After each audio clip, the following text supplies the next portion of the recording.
लोकसभा में नेता विपक्ष और कांग्रेस सांसद राहुल गांधी की नागरिकता को लेकर चल रहे विवाद के बीच बीजेपी उन्हें चौतरफा घेरने की तैयारी कर रही है।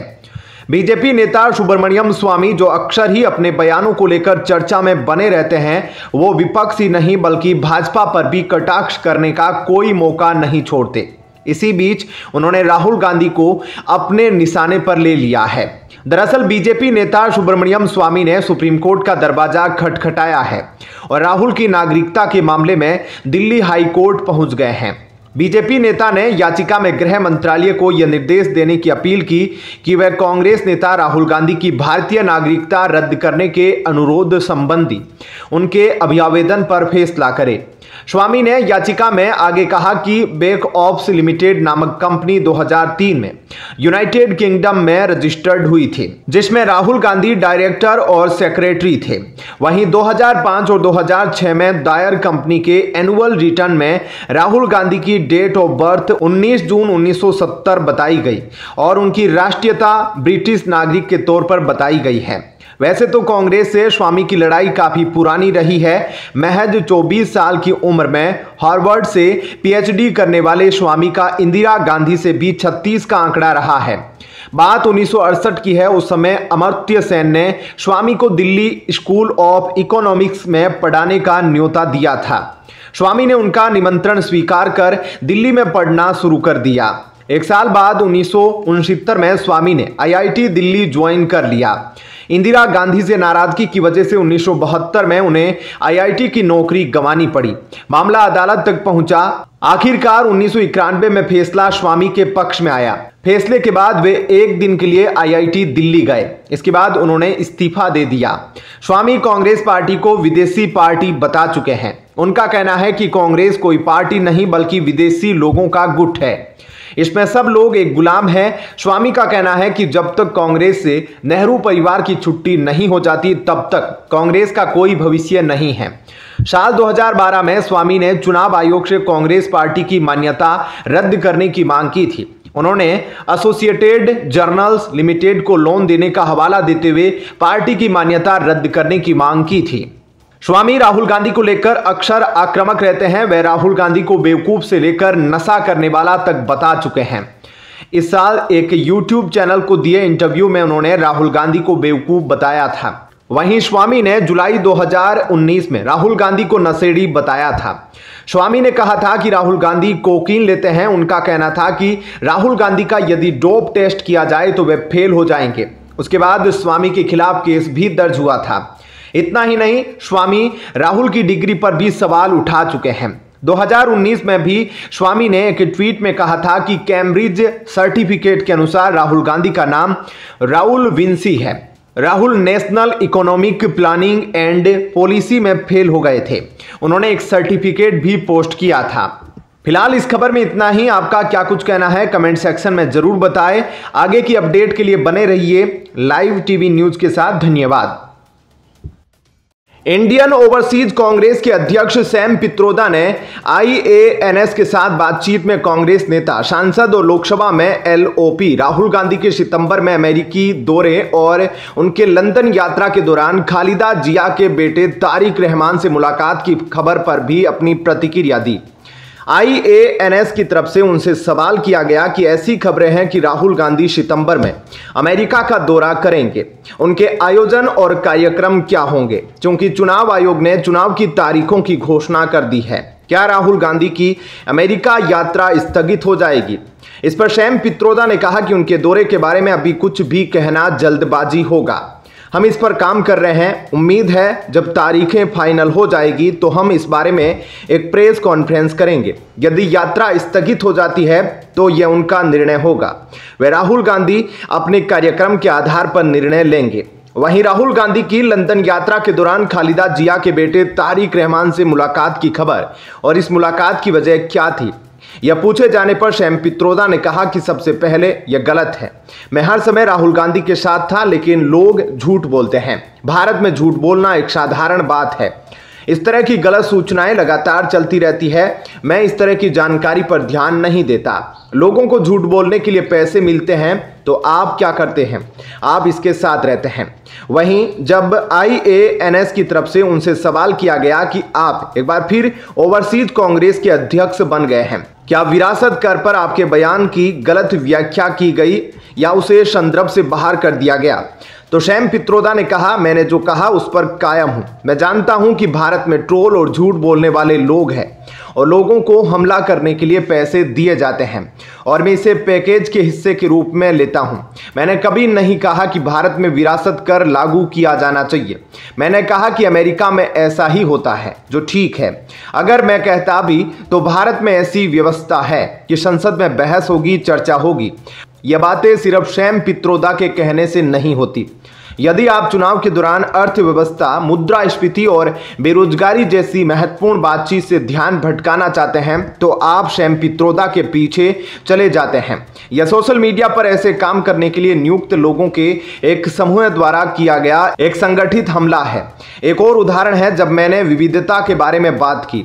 यह 10 दिनों तक मीडिया पर था और किसी ने इसके बारे में बात नहीं की, लेकिन अचानक प्रधानमंत्री ने बात की और यह राष्ट्रीय टेलीविजन पर एक बड़ा मुद्दा बन गया।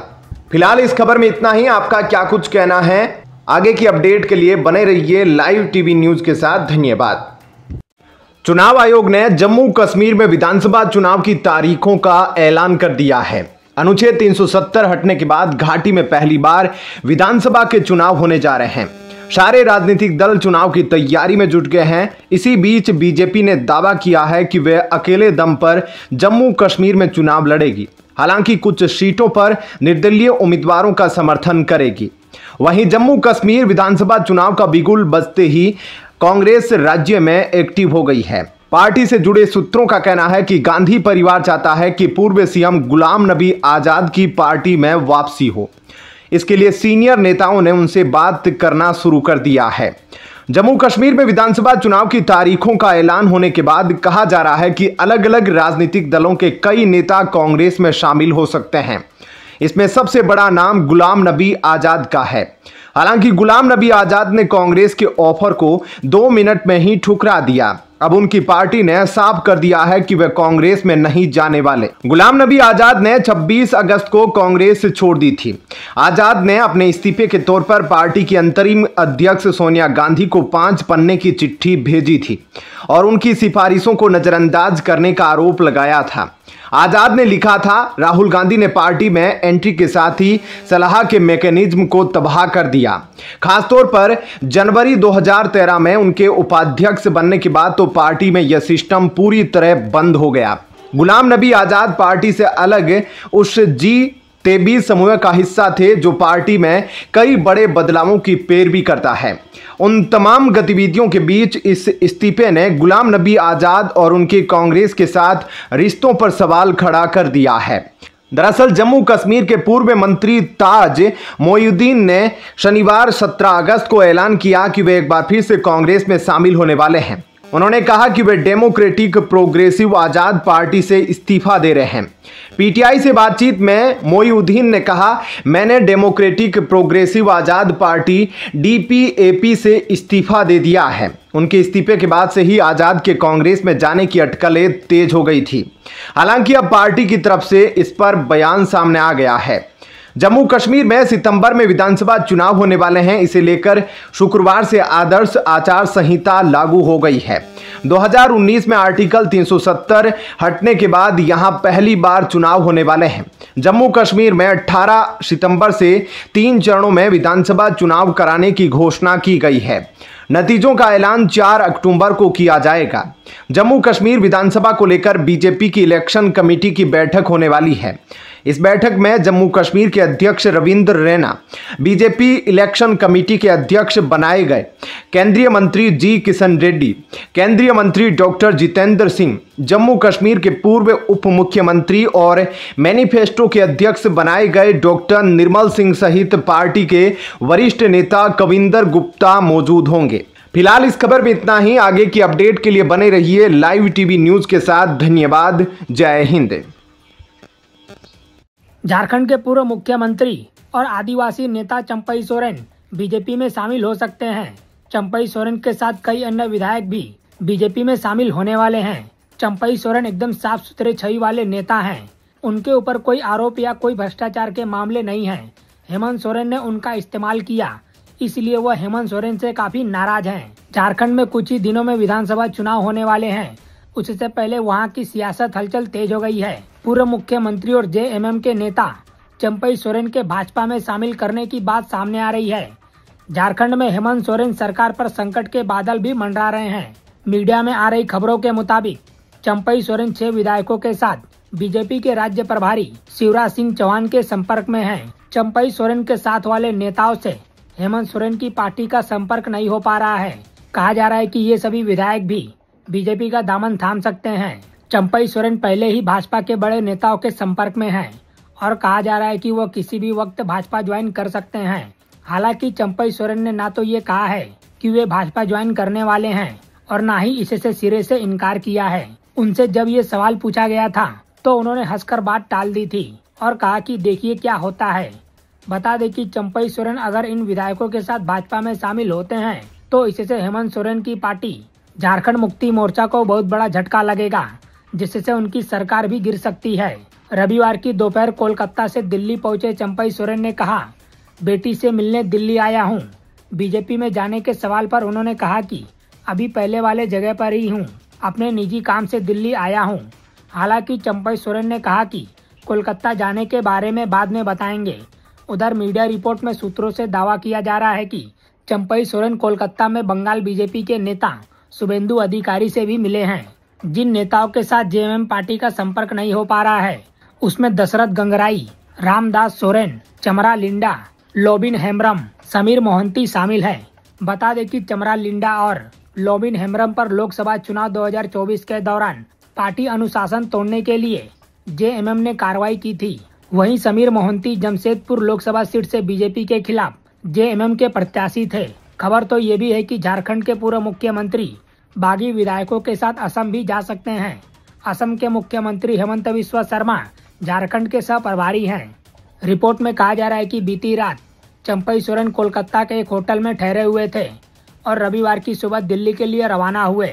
माना जा रहा है कि दिल्ली पहुंचकर चंपई सोरेन बीजेपी के शीर्ष नेताओं से मुलाकात कर सकते हैं। बता दें कि चंपई सोरेन के बीजेपी में जाने की अटकलें कई दिन से लगाई जा रही है। इस बारे में शनिवार को जब चंपई सोरेन से पूछा गया तो उन्होंने मुस्कुराते हुए सवाल को टाल दिया था। उन्होंने कहा था कि उनका राजनीतिक जीवन बहुत लंबा है, अभी कुछ भी कहना मुश्किल है। इसके अलावा वह ऐसे कई अन्य सवालों को मुस्कुराकर टालते हुए नजर आए थे। खबरों के मुताबिक अगर चंपई सोरेन बीजेपी में शामिल होते हैं तो उनके बेटे बाबूलाल सोरेन को घाटशिला या पोटका से विधानसभा का चुनाव लड़ाया जा सकता है। फिलहाल इन दोनों सीटों पर बीजेपी के विधायक हैं। माना जा रहा है कि मुख्यमंत्री पद से हटाए जाने के बाद से ही चंपई सोरेन काफी नाराज चल रहे हैं। चंपई सोरेन 2 फरवरी 2024 से 3 जुलाई 2024 तक झारखंड के मुख्यमंत्री रहे और राज्य के 7वें सीएम के रूप में काम किया। चंपई सोरेन की गिनती झामुमो के सीनियर नेताओं में होती है। 7 बार के विधायक हैं। 2005 से वो लगातार सरायकेला विधानसभा क्षेत्र का प्रतिनिधित्व कर रहे हैं। 1991 में पहली बार सरायकेला से ही विधायक बने थे। हेमंत सोरेन ने 2019 में चंपई सोरेन को कैबिनेट मंत्री बनाया था। उन्हें परिवहन, अनुसूचित जनजाति और पिछड़ा वर्ग कल्याण का जिम्मा दिया गया था। बता दें कि हाल ही में हेमंत सोरेन को जमीन घोटाला मामले में कोर्ट से जमानत मिलने के बाद बदले सियासी हालत में चंपई सोरेन को प्रदेश के मुख्यमंत्री पद से इस्तीफा देना पड़ा था। हालांकि हेमंत सोरेन के दोबारा मुख्यमंत्री बनने पर चंपई को नए कैबिनेट में मंत्री पद दिया गया है, परंतु ऐसी चर्चाएं हैं कि इसके बाद से ही वो काफी नाराज चल रहे हैं। झारखंड में इसी साल के अंत में विधानसभा चुनाव होने वाले हैं। चुनाव ऐलान से पहले ही राजनीतिक दल सियासी मोड में आ गए हैं। राज्य में विधानसभा की कुल 82 सीटें हैं। इसमें से एक मनोनीत है, यानी 81 सीटों पर वोट पड़ते हैं। मौजूदा विधानसभा में 27 विधायकों के साथ झामुमो सबसे बड़ी पार्टी है, जो कि विपक्षी इंडी गठबंधन का हिस्सा है। राज्य में झामुमो कांग्रेस, माकपा, माले और राजद के साथ गठबंधन में सरकार चल रही है। कांग्रेस के पास 18, माकपा, माले और आरजेडी के पास एक विधायक हैं। वही केंद्र की सत्ताधारी दल बीजेपी झारखंड में विपक्ष की भूमिका में है। पिछले विधानसभा चुनाव में बीजेपी को 24 सीटें मिली थी। अन्य विपक्षी दलों में ऑल झारखंड स्टूडेंट यूनियन को 3, माकपा को 1 और 2 निर्दलीय विधायक शामिल हैं, जबकि 4 सीटें किसी वजह से खाली है। फिलहाल इस खबर में इतना ही। बाकी अपडेट के लिए बने रहिए लाइव टीवी न्यूज के साथ। सुनील पांडे बिहार की सियासत में एक ऐसा नाम है जिनका जुर्म की दुनिया से लेकर राजनीति तक का सफर बड़ा दिलचस्प रहा है। भोजपुर के तरारी विधानसभा से 4 बार विधायक रहे सुनील पांडे आज बीजेपी में शामिल हो गए हैं। बीजेपी कार्यालय में रविवार को प्रदेश अध्यक्ष दिलीप जायसवाल ने उन्हें बीजेपी की सदस्यता दिलाई। बीजेपी में शामिल होने से पहले सुनील पांडे पशुपति कुमार पारस की राष्ट्रीय लोक जनशक्ति पार्टी में थे। 4 बार के विधायक रह चुके सुनील पांडे को बीजेपी में शामिल करने की तैयारी आगामी विधानसभा चुनाव को लेकर काफी पहले शुरू हो गई थी। रविवार को आखिरकार पार्टी के प्रदेश अध्यक्ष दिलीप जायसवाल ने प्रदेश कार्यालय में सुनील पांडे और उनके बेटे विशाल प्रशांत को बीजेपी की सदस्यता दिला दी। माना जा रहा है कि तरारी विधानसभा सीट पर होने वाले उपचुनाव में बीजेपी सुनील पांडे के बेटे विशाल पांडे को उम्मीदवार बनाएगी। इस सीट पर भाकपा माले का कब्जा रहा है और बीजेपी हर हाल में इसे अपने पाले में करना चाहती है और सुनील पांडे इसी सीट से विधायक रह चुके हैं। वहीं पूर्व विधायक सुनील पांडे ने बीजेपी का दामन थमते ही जय श्री राम का नारा लगा दिया। सुनील पांडे ने कहा कि वे लंबे अरसे से एनडीए के कार्यकर्ता के तौर पर काम करते रहे हैं, लेकिन अब अपनी पार्टी बीजेपी में शामिल हो गए हैं। उनका मकसद आगामी विधानसभा चुनाव में पार्टी को जीत दिलाकर सरकार बनवाना है। सुनील पांडे की छवि बाहुबली की रही है और 34 साल की उम्र में वे साल 2000 के विधानसभा चुनाव में पहली बार जीत हासिल कर विधायक बने थे। साल 2000 में समता पार्टी के टिकट पर पहली बार पीरो से चुनाव जीता। उसके बाद फरवरी 2005 और अक्टूबर 2005 में हुए उपचुनाव में भी उन्होंने इसी सीट पर जीत दर्ज की। साल 2010 में सुनील पांडे ने जेडीयू के टिकट पर तरारी से चुनाव जीता था। 2015 में उनके खिलाफ आपराधिक मामलों को देखते हुए जेडीयू ने उनसे किनारा कर लिया। तब नीतीश कुमार महागठबंधन के साथ थे। 2015 में सुनील पांडे की पत्नी गीता पांडे एलजेपी के टिकट पर तरारी से चुनाव मैदान में उतरी, लेकिन उन्हें हार का सामना करना पड़ा। 2020 के विधानसभा चुनाव में सुनील पांडे निर्दलीय चुनाव मैदान में उतरे और दूसरे नंबर पर रहे। बीजेपी के कौशल विद्यार्थी इस चुनाव में तीसरे नंबर पर चले गए थे और जीत सुदामा प्रसाद की हुई थी। अब सुदामा प्रसाद आरा लोकसभा सीट पर जीत हासिल करने के बाद संसद जा चुके हैं और तरारी सीट पर विधानसभा उपचुनाव होना है।